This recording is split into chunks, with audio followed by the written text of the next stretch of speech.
1, 2, ready, go! God bless. Good morning. God bless. Intandali. Tagalog, hindi Chinese, ha? Hindi maintindihan. 1, 2, ready, go! Malakas! Good morning.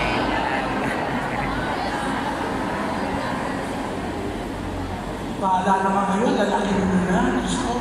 O mga kapatid, dito sa Ebanghelyo, ang pinakasentro ng usapan ay ito. Mabigat na pananalita ito.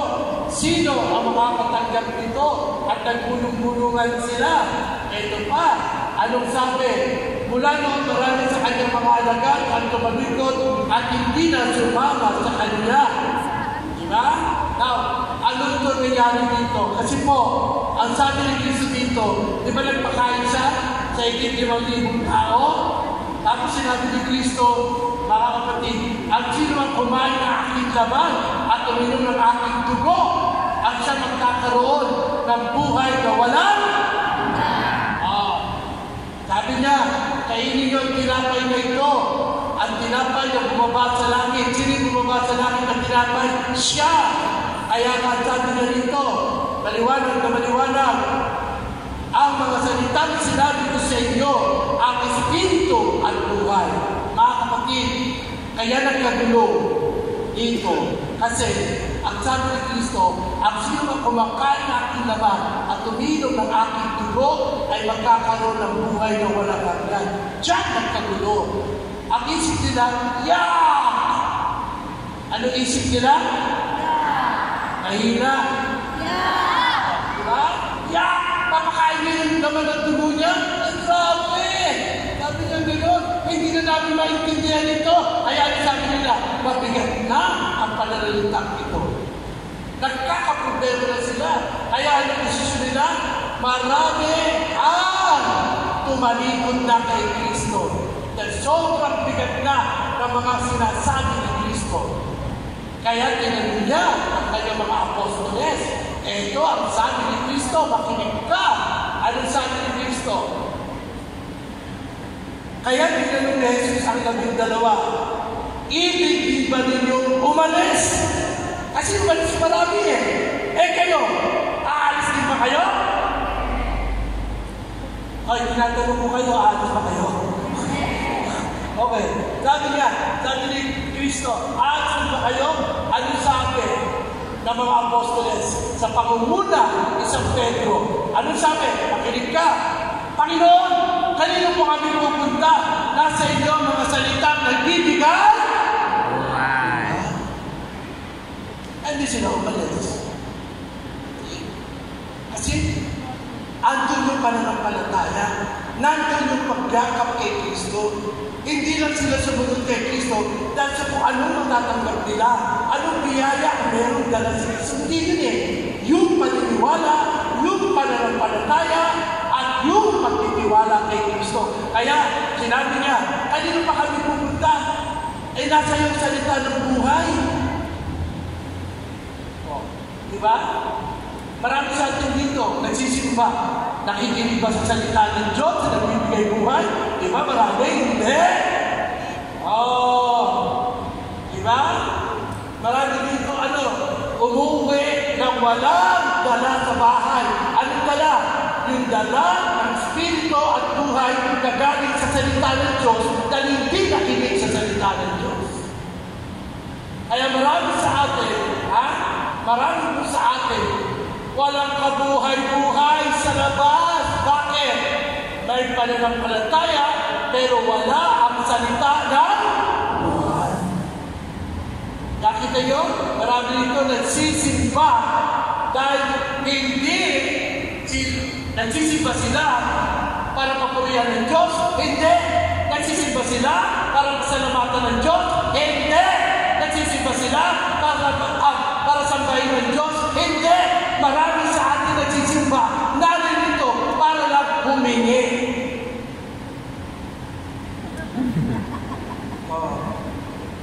Diba? Dami mo hinihingi. Nagpunta ka ba rito para magpuri, magpasalamat? Nagpunta ka ba rito para sambahin? Ito nagpunta ka rito pag bakit siya pinahawak mo? Shit. Ba't hindi pag-usap sa katabi mo? Ba't inaantok ka? Bakit wala kang kabuhay-buhay? Ay kung excited ka makatanggap ng salita, ng espiritu at buhay, hindi ganyan ang attitude sa minsa. Correct? Correct? Correct. Lakas mo, correct? Correct. Lalaki lang, correct? Correct. Bakit may babae? Oh. Di ba? Yan ang sinasabi natin. Oh. Di ba? Kaya kung tatanungin mga kapatid, hindi lang salita at tinatanggap mo, kung hindi yung kanyang laman at dugo sa pamagitan ng ostya. Oh. Di ba? Pag ikaw ay pinakain ng ostya, anong sagot? Amen. Anong sagot? Amen. Oh, ginagawa mo? Ba't dire-diretso ka lang? Ang pinapagawa sa'yo, pag-amin ka. Kasi pag nag-amin ka, sinasabi mo sa sarili mo at sinasabi mo sa Diyos na yung tinatanggap mo ay mismo si Kristo. Walang iba. Kaya Amen. hindi ka nag-aamin. Anong ginagawa mo? Ha? Ano? Ha? Anong ginagawa mo? Tatanggap ka? Nagpupus ka ng krus? O ano? Pinagpupus ka ba? Di ba pinag-aamin ka? Ay hindi ka nag-aamin, pupus ka ng krus. Yung bang amin pinapagawa? Oo. Yung bang pupus pinapagawa? Hindi.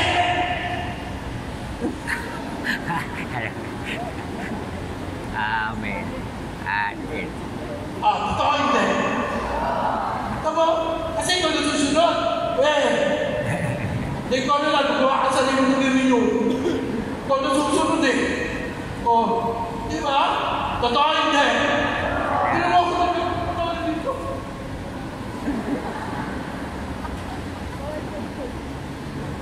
Tignan mo mamaya sa kuloy mo. Tignan mo yung katabi mo. Paano mo lang sa'yo? Amen? Tandaan mo, ang salita ng Diyos nagbibigay buhay. Yes or no?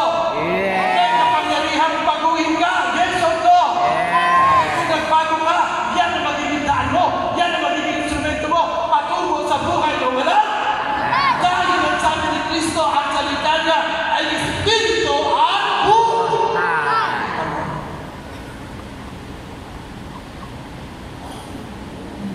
Pagod man. Lubog sa inyo. Yung mga pinagtawanan pa ako. Yung wala sinabi niya si Father. Di ba? Yan ang sinasabi natin, mga kapatid. Kaya napakalaking biyaya. Kaya tanong ni Kristo, o ano? Ha? Sisimba ka pa ba?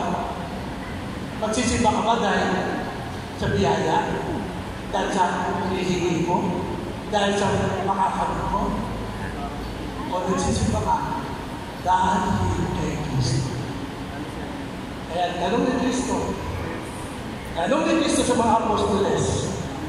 Kaya tinanong niya si Jesus ang 12, ibig din ba ninyong umalis?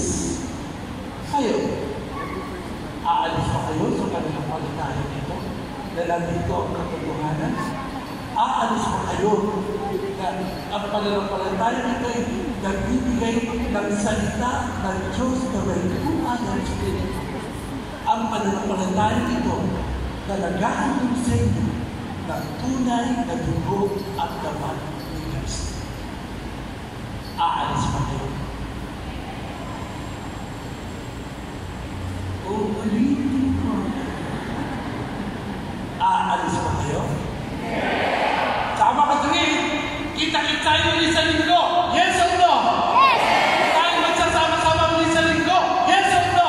Yes! Para mapurihan, masalamatan, at sambahin ang Panginoon. Hindi na sa hinihingi natin. Yes or no? Yes! Maraming salamat and God bless you all.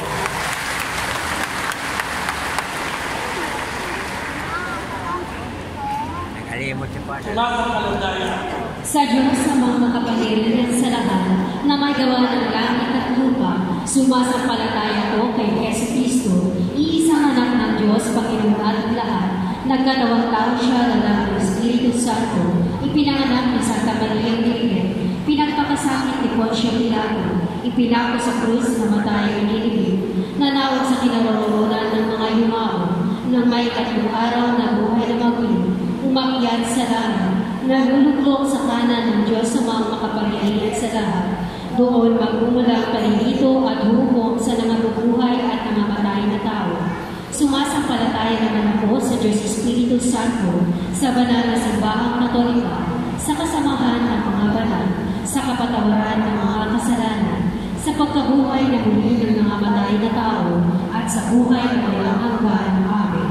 Sa bawat panalangin na inyong sasagot, Panginoon, tingin mo kami. Panginoon, tingin mo kami.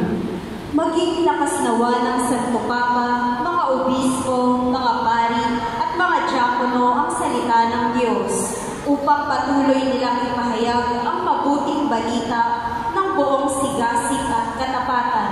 Manalangin tayo. Panginoon, tingin mo kami. Manalig nawa kay Jesus ang salitang nagbibigay buhay, ang mga namumuno sa ating bayan, at huwag silang masilaw sa kayamanan at kapangyarihan. Manalangin tayo. Panginoon, tingin mo kami. Gabayan mo nawa ang mga guro't katikista at silang mga patuloy na nagtuturo ng mabuting asal at pananalig sa iyo, O Diyos. Bigyan mo sila ng lakas ng loob upang masalamin din nila ang bawat mabuting kanilang itinuturo't ibinabahagi. Manalangin tayo. Panginoon, tingin mo kami. At ngayon, mga kapatid, itaas natin sa Panginoon ang masinhin natin sa pangangailangan. Tandaan mo, nakikinig ang Diyos, magtiwala ka lang, magseryo ka lang sa hinihingi mo.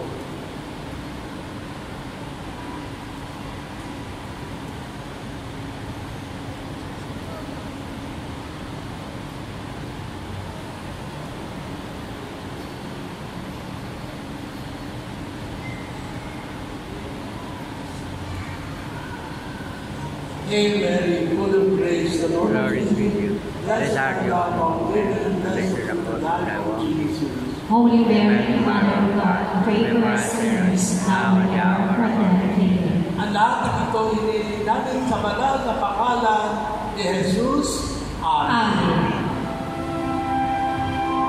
Para po sa mga may hawak na labo kay Ed and Roots, maaari na po tayo magpila sa gitna para sa pag-aaral. Maraming salamat po.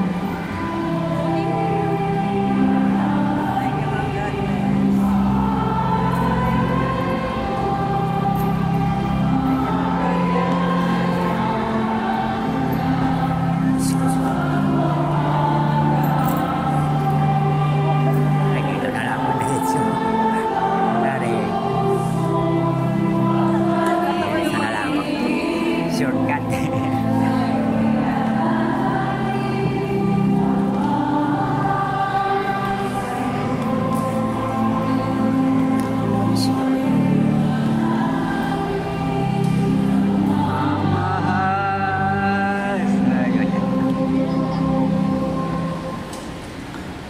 Manalangin kayo mga kapatid, magtungan ng pag-aay na kalutan ng Diyos, Ama makapangyarihan. Tanggapin naman ng Panginoon itong pag-ahain sa iyong mga anak, sa karunyan niya at karangalan, sa ating kapanginabangan, at sa buong sambayan niya.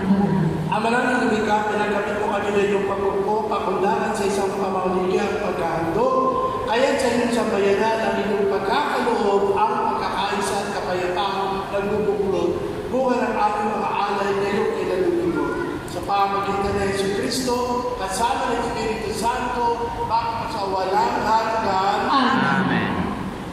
Sumayo ang Panginoon. At sumayo. Itaas sa Diyos ang iyong mga puso at diwa. Itinas ng amin sa Panginoon. Masalamatan natin ang Panginoon ating Diyos. Marapat na siya sa salamat. Ang maraming makapangyarihan ka nang marapat na ikaw ay aming pasalamatan sa pamagitan ng Yesu Kristo na aming Panginoon. Siya ang salitang katuwang kabilang ng lahat ng umiiral na yung likain. Siya'y sinugo mo para kami sa bibig palayain, kaya siya'y kinalingan ng mahal na bigay na naging kayak ng totoo sa kapangyarihan ng Espiritu Santo.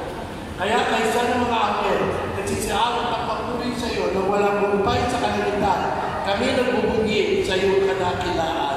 Santo, Santo, Santo, Panginoon Diyos ng mga hukbo, napupuno ang langit at lupa ng kadakilaan mo, o sana sa kantaasan. Pinagpala at naparingin ito sa ngalan ng Panginoon. Hosana sa itaas. Mga kapatid, tayo ngayon na nasa konsekrasyon. Ibig sabihin, ang tinapay magiging katawan ni Kristo at ang dugo ng Panginoon sa tulong ng kapangyarihan ng Espiritu Santo. Igalang po natin ito. Huwag mag-cellphone, please. Huwag makipag-usap sa katabi. At manahimik tayo bilang respeto sa konsekrasyon. Ama namin, manaligaw ang pumalanda ng kabanalan. Kaya sa pamagitan ng Espiritu, gawin ba na ng mga kaloob nito upang para sa amin ay maging katawan at dugo ng aming Panginoong Jesucristo. Bago ng pinagtiisang kusang loob na maging handog, ginawa kanya ang tinapay, pinasalamatan kanya, pinaghati-hati ngayon, iniabot sa kanyang mga alagad at sinabi, tanggapin niyo lahat ito at kami, ito ang aking katawan na ihahandog para sa inyo.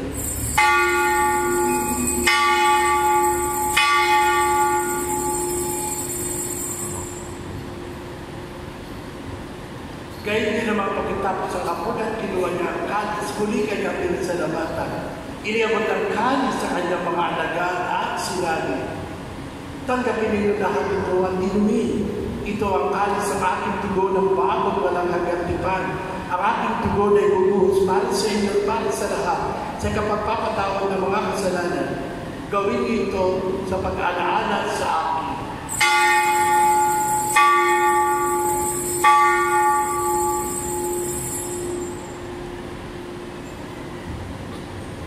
Ipagpunyin natin ang misteryo ng ating pananampalataya. At pinipinamahayag na namatay ang iyong anak, na buhay bilang Mesiyas at magbabalik sa wakas para mahayag sa lahat. Ama, ginagawa namin ngayon ang pag-alala sa pagkamatay mo rin pagkabuhay na iyong anak. Kaya tinialay namin sa iyo ang tinapay na nagbibigay buhay at ang kalis na nagkakalog ng kaligtasan. Kami nagpapasalamat dahil narapot na kami tumayo sa harap mo para magtungkol sa iyo. Sinasama namin kami nagsasalo-salo sa katawan ng dugo ni Kristo ay maabot sa pagkakaisa sa pamagitan ng Espiritu Santo. Ama, tingnan mo yung simbahan na ganap sa mundo hindi. Pususin mo kami sa pag-ibig kay San Francisco namin, Papa, ni Roberto namin, Obispo Tanda ng Kaparian. Alalahanin mo sa Giliga, Gaudencio Rosalinda, at ang mga kanulong sa Purgatorio, ganun din si Martes, si Tess, si Cecil, at ang lahat ng mga pumanaw. Kawan sila patuloyin sa iyong kaliwanagan. Kawan mo paging tapat ang kami lahat na makasama sa iyong buhay na walang wakas. Kaysa naman ang biringilan ng Diyos, kaysa ng mga apostol ng lahat ng mga banal na nabuhay dito sa daigdig ng kalibigulod sa iyo. May pagdiwang na wala mo ng pagpupuri sa itinaraman ko sa pamagitan ng iyong anak na aming Panginoong Jesucristo. Sa pamagitan ng Kristo, kasama niya sa Kanya, lahat ng parangal at pagpuri ay sa iyo. Diyos sa mapakapangyarihan, kasama ng Espiritu Santo, magpasawalang hanggan. Amen. At ngayon, mga kapatid, nasalin natin ang kaisa isang dasal at tinuro ng Panginoon ang Ama namin. Ama namin. Sumasalangit ka sa banal ng araw, mapasa amin ang kaharian, sundin ang orgol, dito sa lupa para sa langit. Bigyan mo kami ngayon ang aming pagkain sa araw-araw, at patawarin mo kami sa aming mga sala, para na pagpaparawin namin sa nagkakasala sa amin. At huwag mo kami ipahintulot sa puso, at iadya mo kami sa lahat ng masama. Niling namin kami dyan sa lahat ng masama, at kalooban ng kapayapaan araw-araw, iligtas sa kasalanan nila yung sa lahat ng kapamakan, samantalang aming pinananabikan ang dakilang araw ng pagpapahayag ng tagapagligtas namin sa Jesucristo. Sapagkat iyo ang kaharian at ang kapangyarihan at ang kapurihan magpakailanman. Amen. Panginoong Jesucristo, salamin ko sa iyong mga apostol, kapayapaan na iniiwan ko sa inyo, aking kapayapaan na binibigay ko sa iyo. Tungayin mo ang aming pananampalataya hanggang aming mga pagkakasala, pagkalooban mo kami ng kapayapaan at pagkakaisa, ayon sa iyong kalooban, kasama ng Espiritu Santo, magpasawalang hanggan. Amen. Ang kapayapaan ng Panginoon ay laging sumainyo. At sumayo rin. Buhay pa ba kayo? Yun! Buhay na buhay! At nakangiti, bawal ang makasimang. Tandaan mo, landlord labor, mamaya yung katabi mo may problema yan. Hindi mo lang Amen? Amen? Dapat tayong kapayapaan sa isa't isa. Kordero ng Diyos na nag-aalis ng mga kasalanan ng sanlibutan, maawa ka sa amin. Kordero ng Diyos na nag-aalis ng mga kasalanan ng sanlibutan, maawa ka sa amin. Kordero ng Diyos na nag-aalis ng mga kasalanan ng sanlibutan, ipagkaloob mo sa amin ang kapayapaan.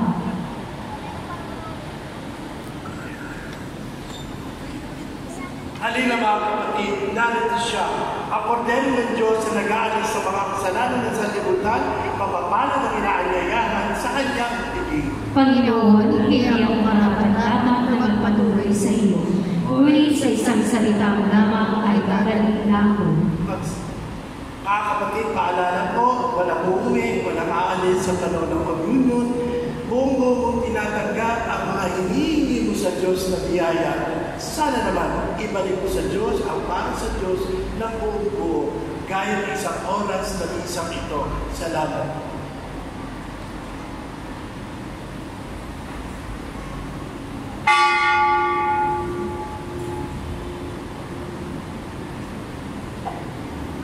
Sa lahat po ng tatanggap ng banal na komunyon, manatili po muna tayo sa ating mga upuan. Ang komunyon po ay gagawin by voice. May mga assurance po na gagabay sa ito. Maraming salamat po.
Announcement.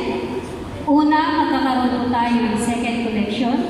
Ito po ay para sa ating dambana ng St. Peter. Bahagi ng iyong tulong ay ang pagpapaganda at pagsasaayos ng ating simbahan. Maraming salamat sa inyong generosity. Pangalawa, ang ating mga misa devotion tuwing weekdays para sa Lunes, ito ay lalagin para kay St. Peter at Our Lady of Guadalupe.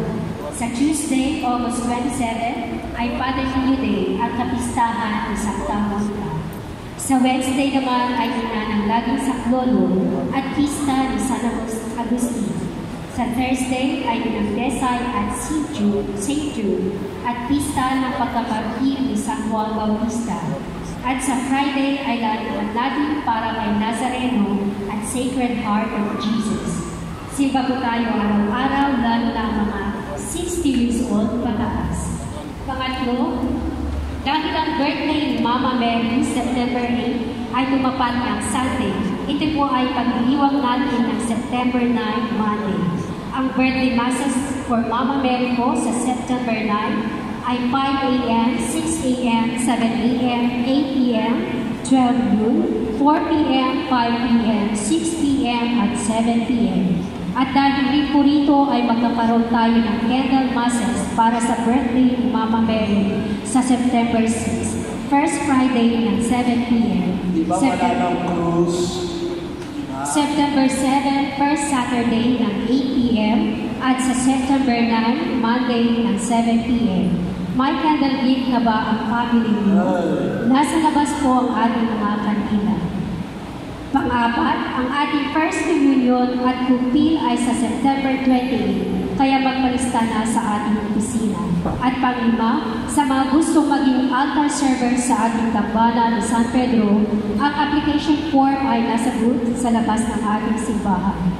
Pang-anim, maaari po tayong maghulog ng ating mga ikapolang offering sa mga nakapalibot na boxes ng ating simbahan. At pang-huli, magsindi tayo ng kandila sa labas ng ating simbahan para sa inyong mga pansariling panalangin at kahilingan. Mga kapatid, handa po natin malapit ang birthday ni Mama Mary. Gagawin September 9 kasi September 8 Sunday. Ang Sunday para kay Lord lamang. Ngayon, nandiyo na po yung kandila sa labas. Please, bumili kayo, ilagay kayo yung intention ninyo. At pag nagbumili kayo ng kandila, sa September 9, lahat ng kandila na nabili dyan, ilalatag sa mesa Silya. Maging dito. Nilisahan po. At beblesan. At yung kung binili yung kandila, yung intention ninyo, ipapataas sa mahal na Birhen. At yung po kandilang binili nyo ay bilang pagpupuri na rin sa mahal na Birhen at pagbati na rin sa kanyang mahal na Birhen sa kanyang kaarawan. So wag yung isapin yung kandila kasi pag nandito po yan, nandiyan po yung intention nyo, yung hinihingi ninyo, nasa visa. Hinihingi nyo ang intercession ni Mama Mary para sa hinihingi ninyo. Ganun din po. Nakita niyo yung apoy, may usok, yung po ang simbolo ng pagbati sa Panginoon at sa mahal na Birhen at pagpupuri sa mahal na Birhen sa kanyang kaarawan. Kaya please, sasabihin nyo, ay, dami-dami bibili. Mas lalo pinapagbatan ang kahilingan sa mga taong magtsatsaga. Kahit tignan niyo yan sa Biblia. Mas pinapakinggan ng Panginoon ang mga taong magtsatsaga sa pananampalataya. Amen? Amen. Amen? Amen. O kahit nagsisiksikan nyo, kahit nakapila ko lang. Kasi alam mo, yung pagtsatsaga mo, hindi mawawala ng saysay. Amen? Amen. O siya, tayo na. Panalangin tayo. Ama namin mapagmahal, ubusin mo ang aming kagalingan, bigay na iyong pag-ibig na ngayon pinagdiriwang, at kami na may magkaroon ng ganap na kaunlaran, upang sa lahat ng aming pinagkaabalahan, ikaw ang aming magbigyan kasiyahan. Sa pamagitan ni Jesucristo, kasama ng Espiritu Santo, magpasawalang hanggan. Amen. Di ba sabi natin, wala ng krus sa communion? Yes or no? Yes. Ang dami pa rin ang bukod. Kita niyo ang dami matigas sa pulo. Tinatama mo na, ayaw talaga. No? Tapos sasabihin, tinuturo daw namin ng mga kare. Wala ka nang tinuturo. O pagpapahid sa santo. Sinasabi pa namin pahid ng santo. Hindi. Yung ibang sekta, nakikita, pumapahid kayo ng santo. Sasabihin, sumasama kayo sa ributo. Kita niyo yan. Napapasama ang simbahan katoliko dahil lang sa gusto ninyo mangyari, hindi sa gusto mangyari ng simbahan. Gets? Yes. Gets po? Yes. At ganun din po, sabi ko sa inyo, dapat may mag-offer man lang po, prutas o anumang bagay, kahit isa lang. Sapagkat yung po sa bisimbolo na yung ino-offer ko ay galing sa pagod ninyo. At ino-offer niyo sa Panginoon at papasaksan ng Panginoon. Pero walang nakikinig sa akin sa alas 10. Ang alas 9, meron na po kanina, nag-offer na po sila. Nakinig sila kasi alam nila yun ang tama. So alas 10, next Sunday, ha? So, makita nyo, kahit isa na, walang problema. Ha? Simbolo na ng kapaguran nyo at ang pinagpaguran nyo, hinahandog nyo sa Diyos. Amen? Amen. Para anuman ang binigay nyo, anuman bawang isa, kahit isa lang yan, lahat kayo mababasa. Kasi kasama na kayo lahat doon. Amen? Sumayo ang Panginoon. At sumayin. Happy birthday sa may mga birthday sa araw nito. Pagpalain kayo ng Panginoon. Bigyan kayo ng magandang kalusugan. Ganun din ang pamilya nyo. Amen? Sabihin natin lahat, happy birthday! Happy birthday! ng Diyos, Ama, Anak, at Espiritu Santo. Amen. Sabi sa kumalang ng kayapat, naglilingkod sa Diyos, gayon din sa ating kapwa malakas. Salamat